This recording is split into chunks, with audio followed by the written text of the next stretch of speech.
हरे कृष्णा। जगत गुरु श्रील प्रभुपाद की जय, गुरु महाराज की जय, राधा राधिका रमण भगवान की जय। आध्यात्मिक यात्रा का आज 25वां दिन, पुनः आपकी सेवा में एक बार फिर। कल एकादशी है और अन्न का पान करना, अन्न पाना वर्जित रहेगा। कल 19 तारीख 19/4/2020 को एकादशी है। आज का प्रसंग रहेगा तुलसी महारानी का महात्मा। तुलसी को जाड़ नहीं कहना और गाय माता को ढोर नहीं कहना। गाय पशु की गिनती में नहीं आती, उसमें 33 करोड़ देवताओं का वास है।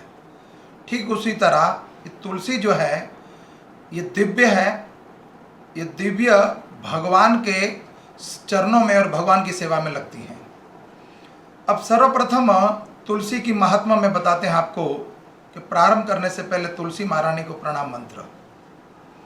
तो तुलसी महारानी को सबसे पहले हम प्रणाम करें। मेरे साथ बोलिए सब लोग। वृंदाय तुलसी देवाय प्रियाय केशवष्टसा विष्णु भक्ति प्रद देवी सत्यवते नमो नमः। वृंदाय तुलसी देवाय प्रियाय केशवष्टसा कृष्ण भक्ति प्रद देवी सत्यवते नमो नमः। वृंदाय तुलसी देवाय प्रियाय केशवष्टसा कृष्ण भक्ति प्रद देवी सत्यवते नमो नमः। वृंद देवी तुलसी महारानी की जय, भक्ति देवी की जय। कृष्ण प्रेम प्रदायन्ते वृंद देवी तुलसी महारानी वृंदावन धाम की जय। तुलसी धारण करने के लाभ। जो गले में कंठी धारण करता है तुलसी की, कंठी धारण करने के बाद वो स्नान करता है तो संसार में जितने तीर्थ है वो समझ लो उसने तीर्थ का स्नान कर लिया प्रतिदिन। और तुलसी माला धारण करना, माला वो जो आपको आपकी दृष्टि से नजर आए, कंठी वो जो कंठ से लगी रहे, माला वो जो आपको बड़ी माला जो आपके हृदय यहाँ तक आए और आपको दिखे आपकी आंखों से, उस माला को अगर धारण करके आप शौच इत्यादि के लिए जाते हो बाथरूम में तो उसको निकालनी पड़ेगी। लेकिन ये तुलसी जो कंठ से लगी हुई है, किसी भी परिस्थिति में किसी भी अवस्था में तुलसी को नहीं निकालना। कई बार कई लोग कहते हैं प्रभु जी किसी की अंतिम क्रिया में चले गए थे, मृत्यु में चले गए थे तो हमें तुलसी माला उतारनी पड़ी। तुलसी माला, तुलसी कंठी एक क्षण के लिए भी कोई उतारता है, एक क्षण के लिए जो भक्त है, जो वैष्णव है, वो भगवान विष्णु का द्रोही हो जाता है। हाँ, अगर किसी की अंतिम यात्रा में जाते हो तो वहाँ यज्ञोपवी जो जनेऊ है वो बदलना पड़ेगा और वो उतारना पड़ेगा। दाह संस्कार करने के बाद घर पे आके स्नान करने के बाद आपको वो जनेऊ बदलनी पड़ेगी। लेकिन कंठी का महात्मा नहीं, कंठी किसी भी परिस्थिति में किसी अवस्था में डाल सकते हो। तो कंठी का पहला लाभ बताया मैंने आपको कि अगर कंठी पहनकर हम स्नान करते हैं तो हमें सैकड़ों संसार में जितने तीर्थ है सब तीर्थों का हमें लाभ मिलेगा घर बैठे ही। लेकिन तुलसी महारानी का जो भोग ऑफर होता है वो मात्र भगवान विष्णु के जो अवतार, भगवान कृष्ण के जो अवतार है 24 अवतार, उनको किसी देवी देवताओं के चरणों में ब्रह्मा, शिव, गणेश जी, हनुमान जी इत्यादि जो भी देवी देवता हैं, या कुल देवी को मानते हो, देवी को मानते हो, किसी के भोग में तुलसी का वास नहीं होगा। मात्र भगवान कृष्ण से या कृष्ण के अवतार जितने भी हैं 24 अवतार, उनको ही आप तुलसी जी का भोग लगा सकते हो। संसार में ऐसा कोई भोग नहीं बना जो भगवान उसको ग्रहण कर ले। लेकिन भगवान को तुलसी महारानी अति प्रिय है, इसलिए जिस भोग में तुलसी का वास हो जाए भगवान बड़े चाव से उसको पा लेते हैं, फिर उसको प्रसाद बन जाता है। वास्तव में तुलसी नाम कैसे पड़ा? तुलसी जी जो है वह, उनका नाम जो है वृंदा देवी। वृंदा देवी ने 60,000 वर्ष तक तपस्या करी भगवान की, तो भगवान ने उनको वर दिया कि आपकी कोई तुलना नहीं कर सकता इस संसार में। आपकी जो भक्ति का जो प्रमाण है आपकी कोई तुलना कर नहीं सकता। सिर्फ भगवत प्राप्ति के लिए उन्होंने 60,000 वर्ष तक तपस्या करी। तो भगवान को अपने प्राणों से भी प्रिय है भक्त वत्सल भगवान, भक्तों के बड़े बड़े ऋणी हैं। तो भगवान 24 घंटे तुलसी जी के, अगर भगवान की सेवा में तुलसी जी ना हो तो भगवान की सेवा अधूरी रह जाएगी। भगवान की पट सेवा, श्रृंगार सेवा, मंगला सेवा, सभी में तुलसी के बिना वो सेवा हो ही नहीं सकती। तो भगवान के भोग में भी, भगवान के जो जल ऑफर करते हैं सब में ही तुलसी का वास जरूरी होना है। अगर कोई व्यक्ति तुलसी जी और चंदन को एक साथ घिसकर और भगवान के श्री चरण में और भगवान के हृदय पर लगाते हैं, उसको कहते हैं हरिचंदन। तो दिव्य लोकों में उनका वास होता है। अगर कोई व्यक्ति तुलसी जी की सूखी लकड़ी को लेकर उसके ऊपर कॉटन रुई लपेटकर शुद्ध देसी गाय का घी, उसमें उस रुई को डुबाकर भगवान को आरती करता है। तुलसी की लकड़ी, यानी जैसे अगरबत्ती बनाते हो आप, ठीक उसी तरह तुलसी की लकड़ी में रुई लपेट दी जाए और फिर भगवान को दिखा दे, उससे आरती उतारे, तो 60,000 करोड़ वर्ष दिव्य लोक तक भगवान के धाम में वास होगा उसका। अगर प्रतिदिन कोई करता है तो बेड़ा पार हो जाएगा। और कार्तिक के मास में हम जब दीपदान करते हैं तो अगर तुलसी महारानी जिस मैं विधि बताई, अगर उस तरीके से करते हो तो बेड़ा पार हो जाएगा। तुलसी का कई महात्मा है। तुलसी जिस स्थान पर, जिस घर में है और उसकी प्रतिदिन ठाकुर जी की सेवा में लगती हो तुलसी जी, तो उस घर में, उस स्थान पर, उस मोहल्ले में 7 कोस तक यम के दूत प्रवेश नहीं कर सकते। उस स्थान पर साक्षात भगवान के पार्षद वास करते हैं, साक्षात भगवान नारायण वास करते हैं। अब अंतिम क्रिया में, अंतिम काल, अंतिम क्रिया, अंतिम संस्कार, दाह संस्कार के समय अगर तुलसी का सूखी लकड़ी जो है आपके घर में, अंतिम क्रिया में उनके मुख पर, उनकी चेस्ट पर, उनके हृदय पर अगर तुलसी अग्निदाह के समय तुलसी की लकड़ी के द्वारा अग्निदाह करा जाए तो भगवत धाम वास हो जाएगा। पूरे जीवन में वास नहीं किया, लेकिन अगर इस तरह से कर लिया तो भी बेड़ा पार हो जाएगा। और तुलसी धारण करने की विधि, तुलसी धारण करने के बाद अखाद्य पदार्थ नहीं खा सकते। लहसुन, प्याज इत्यादि कोई जितने भी नशीले और जितने भी नशा है या अखाद्य माने मीट, मांस, अंडा इत्यादि जो है वो धारण नहीं कर सकते। अगर ये तुलसी धारण करने के बाद भी ये इन चीज़ों का सेवन करते हो तो नरक में वास होगा।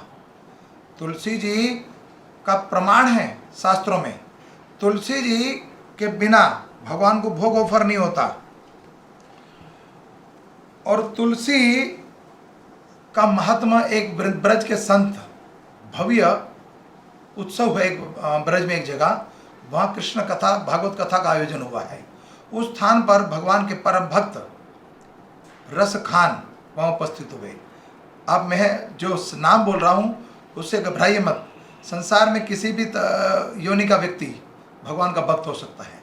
रस खान जो यवन परिवार से थे और वो भगवान के परम भक्त थे। तो ब्रज के जो रसिक संत हैं, जब वो पंडाल में आए रस खान जी, तो उन्होंने एक भार माने 2.5 मण तुलसी धारण करी हुई थी। अब रस खान जी को देखकर जो रसिक संत है ब्रज के, वो कहते हैं, रस खान जी, कोई व्यक्ति तुलसी का 1 दाना धारण करता है, कोई 2 दाना, कोई 16 माला, कोई 108, कई तरह के धारण करने की विधि, कोई 1 राउंड, कोई 2 राउंड, कोई 3 राउंड कंठी धारण करता है। लेकिन आपने इतनी सारी 2.5 मण तुलसी धारण करी है, ये कुछ संशय हमारे जीवन में विशेष समझ नहीं आ रहा, आपने क्यों धारण करी। तब रस खान जी का उत्तर, भगवान के जो परम भक्त हैं, वो भी जिसको रसिक है उसको रस बोलते हैं, जो भगवान की भक्ति में हमेशा रमे रहते हैं। तो रस खान जी ने उत्तर दिया कि तुलसी कोई साधारण लकड़ी नहीं है, लेकिन जो साधारण लकड़ी की कांट की नाव बनाकर इस संसार का सागर पार कर सकता है, साधारण लकड़ी से अगर संसार का सागर पार करा जा सकता है, तो मेरे जीवन में मैंने कभी पुण्य इत्यादि, भजन इत्यादि नहीं करा, लेकिन इसका सुना है मैंने कि ये दिव्य लकड़ी है और भगवान के चरणों में लगती है ये, तो ये दिव्य कांट है, तो क्या ये भव सागर को पार नहीं कराएगी। तो मैंने कंठ में इसलिए धारण करी है 2.5 मण तुलसी कि मेरे शरीर से भी भार ज़्यादा है इसका।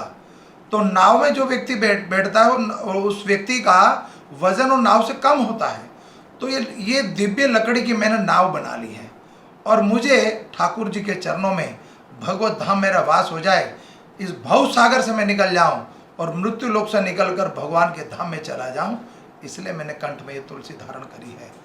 एक बार प्रभुपाद विदेश यात्रा से भारत वापस लौट रहे थे। तब किसी एयरपोर्ट पर किसी अंग्रेज ने पूछ लिया प्रभुपाद से कि आपके गले में जो ये माला है दिखती है, मुझे लग रहा है ये पट्टा है, और पट्टा उसके गले में होता है जो कुत्ता होता है। तो प्रभुपाद को बोला कि आप कुत्ते हो क्या? तो प्रभुपाद ने उत्तर दिया उस धैर्य से उस व्यक्ति को कि हाँ मैं कुत्ता हूँ, मैं कृष्ण का पालतू कुत्ता हूँ, मैं फालतू कुत्ता नहीं हूँ, तो मैं कृष्ण का पालतू कुत्ता हूँ। तो मैं भी भगवान कृष्ण का पालतू कुत्ता हूँ, इसलिए मैंने गले में कंठी डाली हुई, मोटी कंठी। और मैं मेरे परम गुरु जगत गुरु श्रील प्रभुपाद, मेरे गुरु महाराज, जिस संस्था से मैं भी उसी वंशज में हूँ, तो मैं भी उन्हीं की परंपरा, उनका फॉलोवर, उसी में चलूँगा। तो आप लोग भी देख लेना, फालतू बनना चाहते हो या पालतू बनना चाहते हो। जो पालतू होता है उसके गले में पट्टा जरूर होता है, बात समझ आई मेरे को। अब कंठी धारण करने के फायदे, चंदन, हरी चंदन के बारे में बताया हमने आपको कि जिसके गले में कंठी हो, अगर कंठी किसी के गले में ना हो, उसके हाथ का जल ग्रहण भी नहीं करना चाहिए। ब्रज के संत, ये कई संत ऐसे हैं जो कि अगर किसी के गले में कंठी नहीं तो उसके हाथ का अन्न तो बहुत दूर की, प्रसाद तो बहुत दूर की बात है, वो जल ग्रहण भी नहीं करते। लेकिन मृत्यु लोक में हम इस स्थिति में है, संसार में रहना है, समाज में रहना है, तो अगर हमारे पास, हम अगर भक्त हैं, वैष्णव हैं, तो ज़्यादा से ज़्यादा ये प्रयास करो कि भगवान को भोग लगी हुई तुलसी अपने पास रखिए। और कहीं ऐसी परिस्थिति उत्पन्न हो जाए तो अपने बीट बैग में या अपने पॉकेट में जो तुलसी भगवान को चंदन ऑफर करी हो, उस तुलसी के 2 दाने उस जल में डाल दिए, उस प्रसाद में डाल दिए, फिर भोग ग्रहण करिए। लेकिन भगवान को भोग कैसा लगेगा? सात्विक भोग लगेगा, शुद्ध भोग लगेगा, जिसमें लहसुन प्याज ना हो। भगवान को मीट इत्यादि नहीं लगेगा, इसलिए पत्रम पुष्पम फलम तोयम 9वें के 26वें भगवान बोल चुके हैं। तो तुलसी के कितने महत्व हैं। अरे अंत काले जिसकी मृत्यु के समय तुलसी को रख दिया जाए, उसका उद्धार हो जाता है। एक वर्णन और है तुलसी में कि तुलसी वृक्ष की छाया में कोई व्यक्ति अगर बैठकर अपने पितरों का तर्पण करता है या पितरों का क्रियाकर्म करता है अंत काले, तो उसके पितृ जो मृत्यु लोक में हैं उनका उद्धार हो जाएगा। तो तुलसी का महत्व हमारे जीवन में कितना बड़ा है। अब तुलसी अगर धारण करें तो क्या लाभ नहीं हो सकते हमें। पर्याप्त मात्रा में तुलसी के वर्णन है, मैं क्या गिनवाऊं आपको।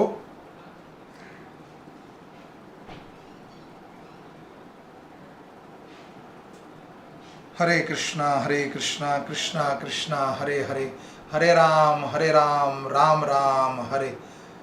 वृंदावन धाम की जय। इस वीडियो को आप अगर देखना चाहते हो प्रतिदिन, तो यूट्यूब चैनल को लाइक कीजिए और प्रतिदिन यूट्यूब लिंक को ही प्रेस कीजिए और लाइक कीजिए, ताकि प्रतिदिन इस वीडियो को आप देख सकें और लोगों तक ये प्रचार, ये जो भगवान की वाणी हो, पहुंच सके। मेरी आपसे प्रार्थना है, आप प्रतिदिन कथा सुनिए और घर में रहिए, सुरक्षित रहिए। जब तक ये लॉकडाउन का समय है, प्रतिकूल समय में इस समय को अनुकूल बनाइए और प्रतिदिन भगवान नाम का उच्चारण कीजिए। और कल एकादशी है, तो आज के लिए इस अपने शब्दों को यहीं विराम देता हूँ। पुनः आपसे फिर मैं कल मिलूँगा। हरे कृष्णा, धन्यवाद।